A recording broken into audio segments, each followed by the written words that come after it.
Betapa hebatnya, betapa indahnya orang-orang yang berpuasa, ya. Begitu spesialnya di sisi Allah Subhanahu wa taala. Karena itu saya mengajak kita semua untuk mempersembahkan puasa terbaik kita hanya kepada Allah Subhanahu wa taala. Assalamualaikum warahmatullahi wabarakatuh. Halo Sobat Zakat, selamat datang kembali di podcast Basnas, ruang inspirasi tempat kita berbagi kebaikan dan menebar keberkahan. Saya Elia Anggraini, host yang akan memandu dalam perbincangan santai seputar zakat, infak, dan sedekah, khususnya bersama Basnas Provinsi Sumatera Selatan.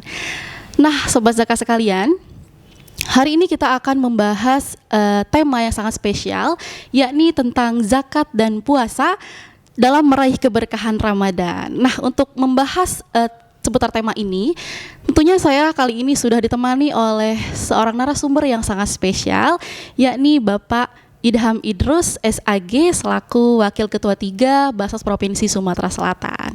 Nah, langsung kita sapa ya teman-teman. Assalamualaikum warahmatullahi wabarakatuh Bapak. Assalamualaikum warahmatullahi wabarakatuh. Oke, gimana Bapak kabarnya hari ini? Alhamdulillah bi khairin wa afiyah. Lancar Pak puasanya? Alhamdulillah. Alhamdulillahirabbil alamin. Insyaallah. Oke. Sebelum kita masuk ke segmen pertanyaan nih Pak, boleh dijelaskan dulu Pak secara singkat nih apa makna dan hikmah dari puasa Ramadan? Assalamualaikum warahmatullahi wabarakatuh. Sahabat Basnas yang dirahmati Allah Subhanahu wa taala, para pemirsa yang berbahagia. Ramadan adalah bulan yang penuh dengan rahmat Allah Subhanahu wa taala. Ya, di bulan Ramadan ini pahala berlipat ganda. Dan juga maghfirah dan ampunan Allah Subhanahu wa taala dibuka oleh Allah dengan selebar-lebarnya. Itulah Ramadan. Ada lagi satu keistimewaan Ramadan yang amat luar biasa, ya. Ketika Allah Subhanahu wa taala berfirman di dalam hadis kursi, Allah katakan, "Kullu amali ibni Adam lahu illa shaim wa innahu li wa ana ajzi bih." Artinya kurang lebih begini, sesungguhnya semua ibadah anak Nabi Adam itu, ibadah manusia itu untuk dirinya kecuali puasa. Kata Allah, kecuali puasa, puasa itu untuk aku, kata Allah. Nah, dan sesungguhnya orang-orang yang berpuasa itu akulah yang akan memberikan ganjaran kepada mereka. Adanya klaim Allah Subhanahu wa taala bahwa puasa itu adalah milik Allah menunjukkan bahwa betapa hebatnya, betapa indahnya orang-orang yang berpuasa, ya. Begitu spesialnya di sisi Allah Subhanahu wa taala. Karena itu saya mengajak kita semua untuk mempersembahkan puasa terbaik kita hanya kepada Allah Subhanahu wa taala. Masya Allah, alhamdulillah. Oke, nah ini bagaimana Pak? Lalu bagaimana dengan zakat itu Pak? Bagaimana, mengapa zakat menjadi bagian penting dari Ramadan ini sendiri? Nah, karena di bulan Ramadan ini semua pahala itu dilipat gandakan oleh Allah Subhanahu wa taala 10, 100 bahkan sampai 700 kali lipat. Maka orang banyak mengambil momen ini untuk mengeluarkan zakatnya gitu. Apalagi sekarang kan kita pahami bersama bahwa zakat itu ada dua, zakat fitrah dan zakat mal. Kalau zakat fitrah memang di bulan Ramadan, ya, setiap umat Islam berkewajiban untuk membayarkan zakat fitrah di akhir-akhir Ramadan sebelum khatib turun daripada mimbar. Itu memang sudah. Nah, kemudian masalah zakat mal orang bayarkan di bulan Ramadan karena momen itulah tadi, ya, momen dimana ketika mungkin dia berzakat, mengeluarkan zakatnya di bulan Ramadan, maka pahala zakat itu berlipat ganda di sisi Allah Subhanahu wa taala. Nah, lalu waktu itu pernah ada Pak yang pertanyaan di live TikTok waktu itu. Ada pertanyaan katanya apa hukumnya ketika kita menunaikan zakat fitrah setelah lebaran, Pak? Itu bagaimana? Orang yang mengeluarkan zakat fitrah setelah lebaran, setelah khatib turun dari mimbar, itu tidak dianggap lagi sebagai zakat fitrah, kan berarti itu menjadi sedekah bagi dia. Jadi kewajibannya untuk menunaikan zakat fitrah lewat di bulan itu, dan itu menjadi dosa bagi menjadi dia. Dosa. Ya, betul. Karena melewatkan dosa karena dia apa namanya nih mengeluarkan zakat fitrahnya itu bukan di tempat yang memang dia seharusnya yang disyariatkan oleh baginda Rasulullah sallallahu alaihi wasallam. Oke, lalu bagaimana Pak, bisa dijelaskan mungkin jenis-jenis zakat yang perlu kita keluarkan terutama di bulan Ramadan? Tadi sudah saya jelaskan sedikit bahwa ada dua zakat ya, ada dua zakat yang kita pahami. Yang pertama, di bulan Ramadan ini memang zakat fitrah itu sudah diwajibkan ya, diwajibkan kepada seluruh umat Islam. Iya, umat Islam baik dia laki-laki, perempuan, sudah tua maupun anak-anak. Barangkali yang tidak diwajibkan itu adalah orang-orang yang betul-betul memang dia tidak mampu. Tapi selagi dia mampu, maka dia diwajibkan, karena ini zakat fitrah, zakat jiwa, dan itu pun dikeluarkan sekali 1 tahun. Nah, kemudian yang kedua adalah zakat mal. Zakat mal ini adalah zakat harta. Zakat harta itu banyak zakat harta, zakat emas kita, penghasilan kita ya, termasuklah zakat-zakat perdagangan, kemudian peternakan dan masih banyak yang lainnya. Nah, itu wajib dikeluarkan zakatnya. Adapun syarat-syaratnya, kalau zakat mal ini adalah yang penting dia sudah sampai nisabnya. Nisabnya itu adalah batas jumlah harta yang dimiliki oleh seseorang. Dan itu nisabnya adalah 85 gram emas. Ya, 85 gram emas. Kemudian dikeluarkan 2,5% daripada zakat itu sendiri. Nah, kalau zakat fitrah yang kemarin juga sudah diadakan pertemuan dengan beberapa ormas di sini, kan ada MUI, ada dari Muhammadiyah, dari NU, dari IAIN, juga dari Basnas, sudah ditetapkan bahwa zakat fitrah itu yang pertama adalah makanan pokok, ya, dikeluarkan 2,5 kilo atau 2,5 kilogram ya, dari gabah, dari beras yang kita makan. Tapi perlu diperhatikan juga bahwa beras yang dikeluarkan untuk zakat fitrah kita itu adalah beras yang kita makan. Jangan sampai nanti beras yang kamu makan di rumah harganya 50.000 ya, tapi kamu keluarkan beras yang harganya 20.000. Nah, itu tidak apa namanya nih, tidak sesuai dengan apa yang disyariatkan oleh baginda Rasulullah sallallahu alaihi wasallam. Jadi apa yang kita makan, yang itulah yang kita keluarkan. Nah, berasnya pun apakah harus yang berkualitas, Pak, mungkin? Sesuai dengan yang kita makan. Sesuai yang kita makan. Nah, jadi misalnya di rumah yang kamu makan di rumah, yang kamu masak di rumah, tuh harga beras yang berapa?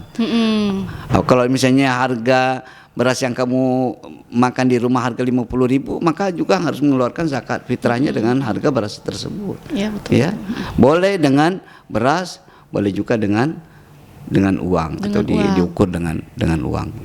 Nah, itu pernah mungkin di sekitar lingkungan yang awam mungkin Pak ya terhadap Basnas mungkin ya, ada pengumpulannya langsung dikasihkan dengan mustahik, jadi tidak melalui amil. Itu seperti apa Pak? Nah, ini yang jadi masalah. Iya. Ini perlu dipahami oleh kita semua, terutama umat Islam di Indonesia. Allah Subhanahu wa taala mensyariatkan bahwa ada amil di dalam zakat itu. Di dalam pengelolaan zakat mesti ada amil. Kenapa? Karena di dalam surat Taubah ayat 60 itu jelas-jelas Allah katakan wal amilina 'alaiha. Ya, ada amil di situ. Berarti ada yang mengurusi zakat. Kenapa zakat itu harus diurus? Karena memang kalau kita melihat potensi zakat kan, kalau untuk secara nasional sekarang kan sampai 250 miliar. Itu kan kalau tidak dikelola dengan baik oleh amil, maka nauzubillah min dzalik kan bisa disalahgunakan. Iya, betul, Pak. Nah, kemudian yang kedua, dengan kita mengeluarkan zakat kita ke amil, maka insyaallah distribusi zakat itu akan merata gitu. Tapi kalau kita langsung kepada kepada mustahik, ya kita tidak tahu. Iya, betul. Mungkin orang-orang di situ semua di situ, akhirnya yang fakir miskin yang lain kan tidak dapat. Iya. Nah, kemudian juga faedahnya lagi berzakat ke amil adalah ada semacam tirai ya antara muzaki dengan amil. Ketika muzaki bertemu dengan muzaki bertemu dengan mustahik, nah di sini nanti mungkin muzakinya mungkin akan sedikit bangga gitu sudah berzakat dengan. Nah kemudian yang menerima zakat itu pun juga akan pakai rendah diri. Iya betul Pak. Di mana-mana nanti dia bertemu, Pak, terima kasih Pak. Nah, ini menghindari ya. Dengan adanya amil di tengah-tengah, maka insya Allah yang berzakat lebih ikhlas, kemudian juga yang menerima zakatnya insya Allah tidak merendahkan diri atau tidak rendah diri. Oke, lalu bagaimana Pak keutamaan zakat dalam membayar zakat di bulan puasa ini? Kalau zakat fitrah memang itu menjadi sudah kewajiban ya.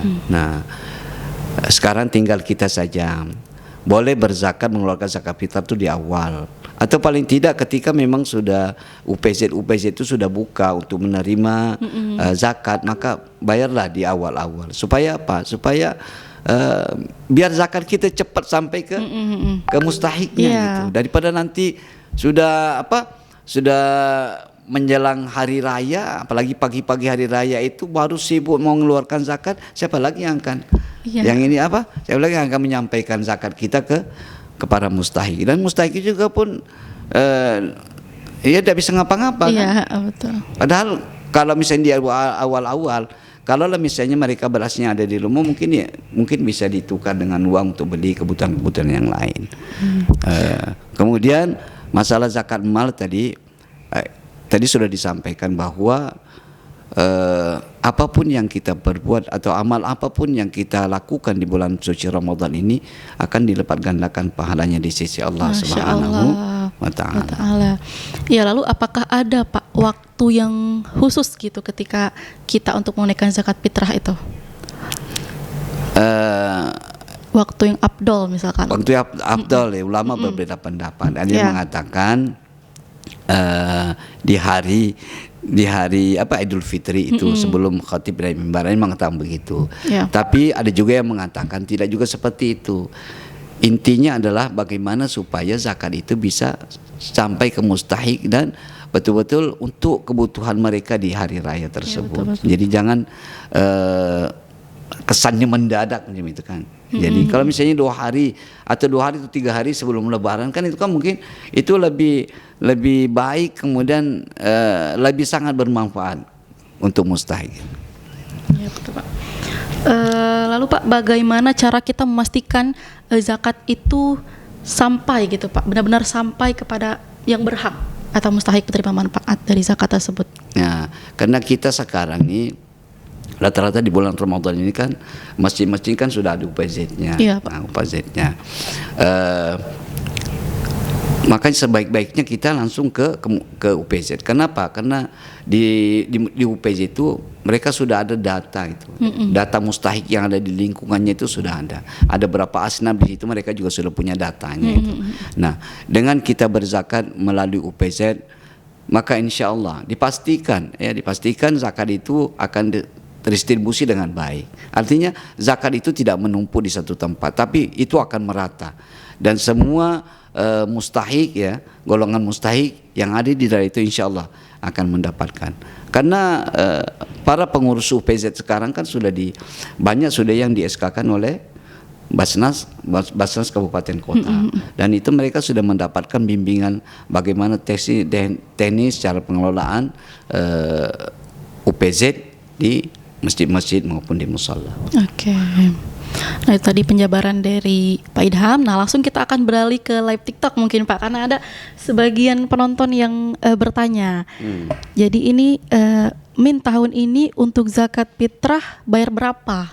Nah, jadi kemarin diputuskan yang standar itu 37.500 kalau tidak salah tuh.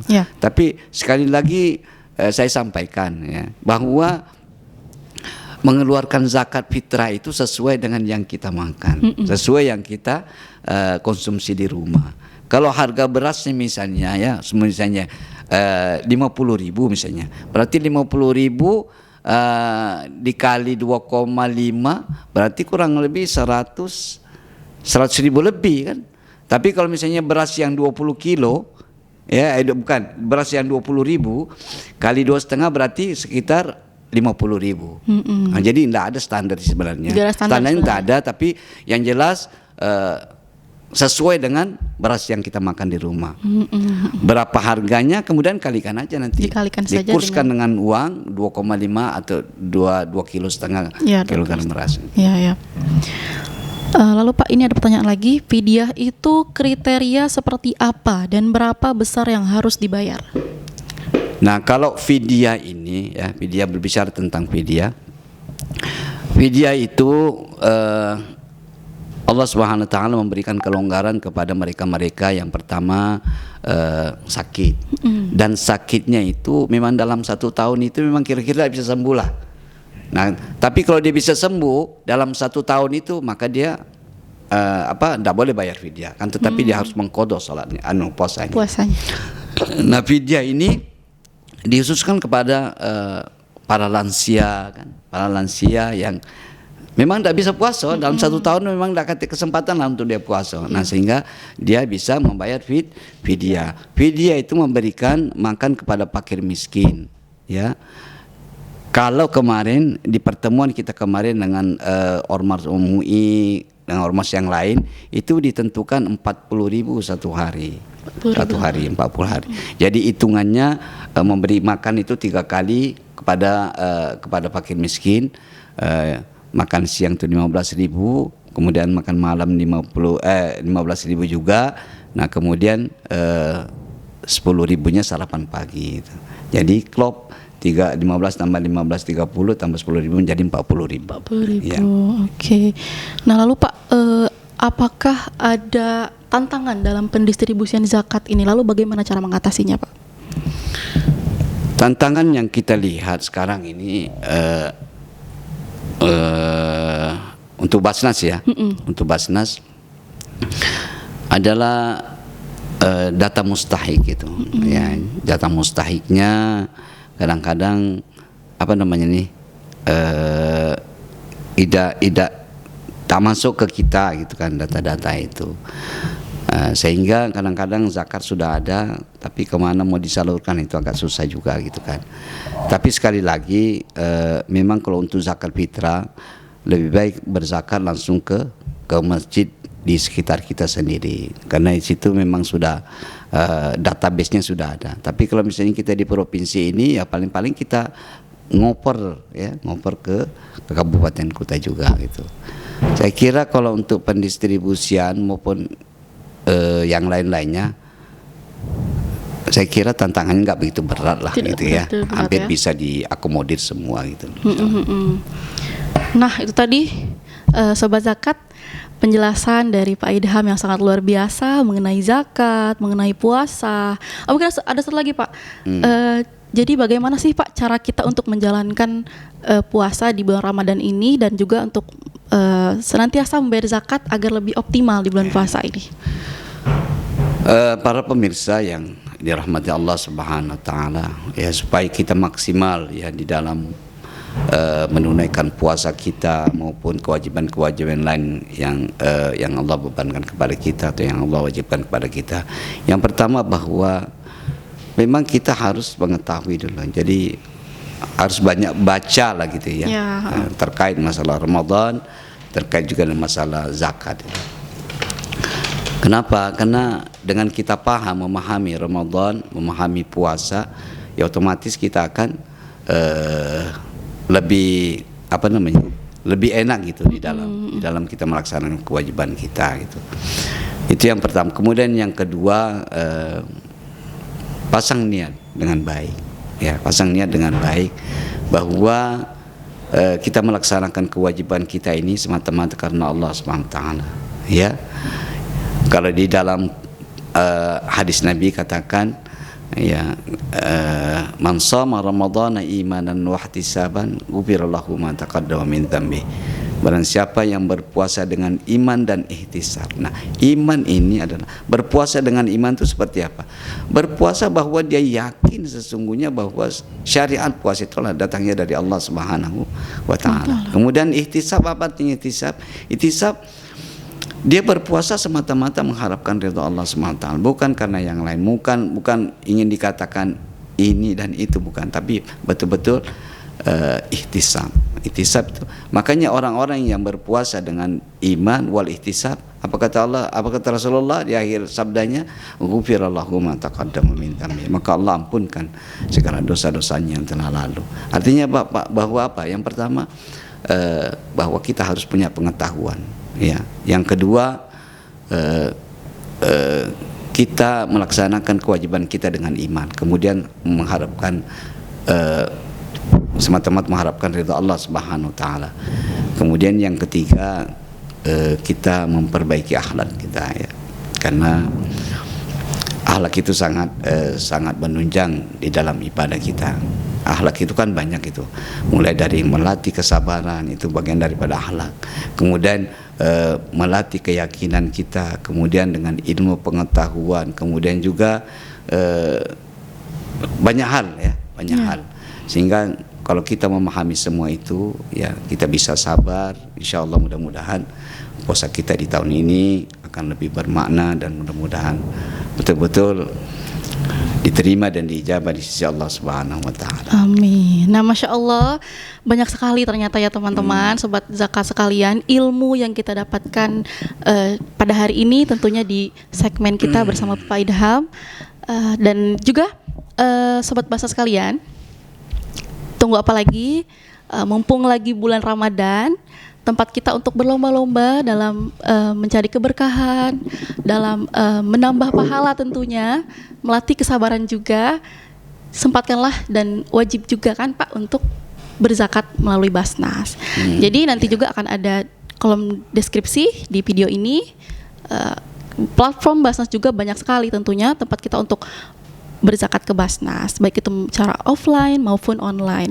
Nah, baiklah itu tadi sobat Basnas sekalian, terima kasih sudah menonton dan setia juga di live kita. Alhamdulillah sudah 1000 lebih like-nya ya pada hari ini.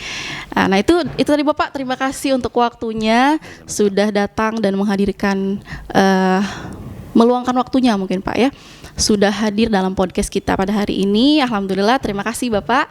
Baik, sobat zakat sekalian, untuk segmen ini kita akhiri sampai di sini. Saya Elia Angga ini pamit undur diri. Wassalamualaikum warahmatullahi wabarakatuh. Assalamualaikum warahmatullahi wabarakatuh.